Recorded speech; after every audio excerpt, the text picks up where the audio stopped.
നോക്കുന്ന ആലപ്പുഴയിലേക്ക് പോയാൽ ഇവിടെ കിഴക്കൻ മലയോര മേഖലകളിൽ നിന്നുന്ന മഴവെള്ളത്തിന്റെ ഒരു വരവ് തുടരുകയാണ്. അപ്പർ കുട്ടനാട് മേഖലകളിൽ വെള്ളപ്പൊക്കം ആശങ്കയുണ്ട്. പമ്പാ നദിയിലും പുന്നമടക്കായലിലും ഇന്നലെ മാത്രം 2 അടി വെള്ളം ഉയർന്നു.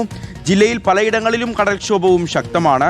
അന്ധകാരനഴി പുഴിമുഖത്ത് നിന്ന് കൂടുതൽ മണൽ നീക്കം ചെയ്തു തുടങ്ങിയിട്ടുണ്ട്. മനീഷ് മെഹ്ബാൽ വിവരങ്ങൾ നൽകും. മനീഷ്, ദൃശ്യങ്ങളൊക്കെ കാണുകയാണ്. അപ്പോൾ ഈ കിഴക്കൻ മേഖലയിൽ നിന്ന് വെള്ളമിറങ്ങുന്നു. പക്ഷേ അത് പടിഞ്ഞാറൻ മേഖല, പ്രത്യേകിച്ച് അപ്പർ കുട്ടനാട് മേഖലകളും അതോടൊപ്പം ഈ കോട്ടയത്തിൻ്റെയും ആലപ്പുഴയുടെയും ഒക്കെ പല പ്രദേശങ്ങളെയും വെള്ളത്തിനടിയിലാക്കുകയാണോ?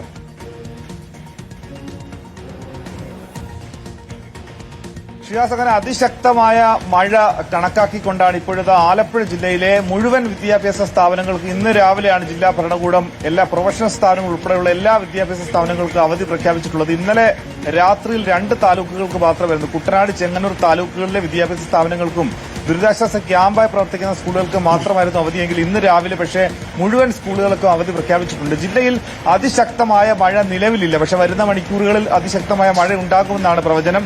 ഒപ്പം തന്നെ ജില്ലയിൽ മഴ അതിശക്തമല്ലെങ്കിൽ കൂടി കിഴക്കൻ മലയോര മേഖലകളിൽ നിന്നെത്തുന്ന, അതായത് പത്തനംതിട്ട, കോട്ടയം തുടങ്ങിയ ജില്ലകളിൽ നിന്നെത്തുന്ന മലയോര മേഖലയിൽ നിന്നെത്തുന്ന ജലം യഥാവിധി ഒഴുകിപ്പോകാത്ത സ്ഥിതി ഉണ്ടായാൽ അപ്പർ കുട്ടനാട് മേഖലയിൽ വലിയ വെള്ളപ്പൊക്കം ഉണ്ടാകും. നിലവിൽ അപ്പർ കുട്ടനാട് മേഖലയായിട്ടുള്ള തലവടി, ഇടത്വ, ചെങ്ങന്നൂർ തുടങ്ങിയ മേഖലകളിൽ ഇപ്പോൾ തന്നെ വെള്ളം പൊങ്ങിയിട്ടുണ്ട്. പമ്പയാറിലും ഒപ്പം തന്നെ പള്ളാത്തുരുത്തിയിൽ, അതായത് വേമ്പനാട്ട് കായലിലേക്ക് എത്തുന്ന പുന്നമട വഴി എത്തുന്ന വെള്ളം, ഒപ്പം തന്നെ തോട്ടപ്പള്ളി പൊഴിമുഖം വഴി എത്തുന്ന വെള്ളം, ഇതിനൊക്കെ തന്നെ ക്രമാതീതമായി ജലനിരപ്പ് ഉയർന്നിട്ടുണ്ട്. പമ്പാ നദിയിൽ പലയിടങ്ങളിലും ജലം കരകവിഞ്ഞൊഴുകി വീടുകളിലേക്കടക്കം എത്തുന്ന സ്ഥിതിയിലേക്ക് എത്തിയിട്ടുണ്ട്. നിലവിൽ 2000 ഹെക്ടറോളം സ്ഥലത്ത് 2ാം കൃഷി കുട്ടനാട്ടിലുണ്ട്. ഈ 2ാം കൃഷിയിൽ പുറംബണ്ട് കെട്ടിയാണ് പലതും സംരക്ഷിക്കുന്നത്. അങ്ങനെ വെള്ളം കൂടുതലായി ഇരച്ചെത്തിയാൽ ബണ്ടുകൾ പലതും പൊട്ടിപ്പോകാനുള്ള, ബണ്ട് മടവീഴ്ച ഉണ്ടാകാനുള്ള സാധ്യത കൂടി കാണുന്നുണ്ട്. 2ാം കൃഷിയിൽ വലിയ ബണ്ടാണ്. ആ രീതിയിൽ വെള്ളം എത്തുമോ എന്നത് വലിയ ആശങ്ക ഉണ്ടാക്കുന്നുണ്ട്. അങ്ങനെ ഏറ്റവും പ്രധാനപ്പെട്ട ഈ ജലം ഒഴുകിപ്പോകാനുള്ള മാർഗമായിട്ടുള്ള തോട്ടപ്പള്ളി സ്പിൽവേയിൽ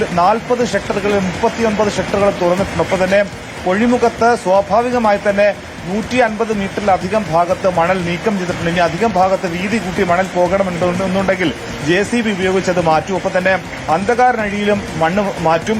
ഇന്നലെ മാത്രം തണ്ണീർമുക്കം ബണ്ടിൽ 90 ഷട്ടറുകളാണ് തുറന്നത്. 90 ഷട്ടറുകൾ തുറന്നതോടെ തന്നെ കിഴക്കൻ മേഖലയിൽ എത്തുന്ന വെള്ളം അത് വേമ്പനാട്ട് കായലിലെത്തി കൊച്ചി കായൽ വഴി കടലിലേക്ക് എത്തും. അങ്ങനെ ജലം ഒഴുകിപ്പോകാനുള്ള എല്ലാ ക്രമീകരണങ്ങളും ജില്ലാ ഭരണകൂടവും ദുരന്ത നിവാരണ അതോറിറ്റിയും ചെയ്യുന്നുണ്ട്. പക്ഷേ ജലത്തിന്റെ തോത്, അത് കണക്ക് കൂടിയാൽ, ജലം ഒഴുകിയെത്തുന്ന കണക്ക് കൂടിയാൽ, അതിന്റെ തോത് വർദ്ധിച്ചാൽ അത് വലിയ ആശങ്ക ഉണ്ടാക്കും. പ്രത്യേകിച്ച് അപ്പർ കുട്ടനാടൻ മേഖലയിൽ നിന്നും അത് ലോവർ കുട്ടനാടൻ മേഖലയിലേക്ക് എത്തിയ, പ്രത്യേകിച്ചും താഴ്ന്ന പ്രദേശങ്ങളായ കൈനകരി, മങ്കൊമ്പ്, ചമ്പക്കുളം തുടങ്ങിയിട്ടുള്ള പ്രദേശങ്ങളിലേക്ക് ഇപ്പോൾ 2ാം കൃഷി കൂടിയാണ്. അവിടെ നിരവധി വീടുകളുള്ള സ്ഥലങ്ങളിലടക്കം വെള്ളം ഇരച്ചെത്തിയാൽ വലിയ പ്രളയ സമാനമായ സ്ഥിതിയിലേക്ക് എത്തുമെന്നുള്ള വലിയ ആശങ്ക നിലവിൽ അപ്പർ കുട്ടനാട്, ലോവർ കുട്ടനാട് മേഖലകളുണ്ട്. എന്താണെങ്കിലും വരുന്ന മണിക്കൂറുകളിൽ മഴ തുടരും. ഒപ്പം തന്നെ ഡാമുകൾ തുറക്കുമോ എന്നുള്ള വലിയ ആശങ്കയുണ്ട്. അങ്ങനെയാണെങ്കിൽ ജില്ലയിലെ സ്ഥിതി വരുന്ന മണിക്കൂറിൽ ഏറെ നിർണായകമായിരിക്കും. തോട്ടപ്പള്ളിയിൽ പൊഴിമുഖത്ത് തന്നെ കൂടുതൽ മണൽ നീക്കം ചെയ്യാനുള്ള ക്രമീകരണങ്ങളിലേക്ക് ജില്ലാ ഭരണകൂടം കടക്കും. ഇന്നലെ ജില്ലയുടെ ചുമതലയുള്ള മന്ത്രി M. ലിജു നേരിട്ട് തോട്ടപ്പള്ളി പൊഴിമുഖത്തെത്തി സന്ദർശനം നടത്തിയിരുന്നു. നിലവിൽ ആശങ്കപ്പെടേണ്ട സാഹചര്യമില്ലെങ്കിലും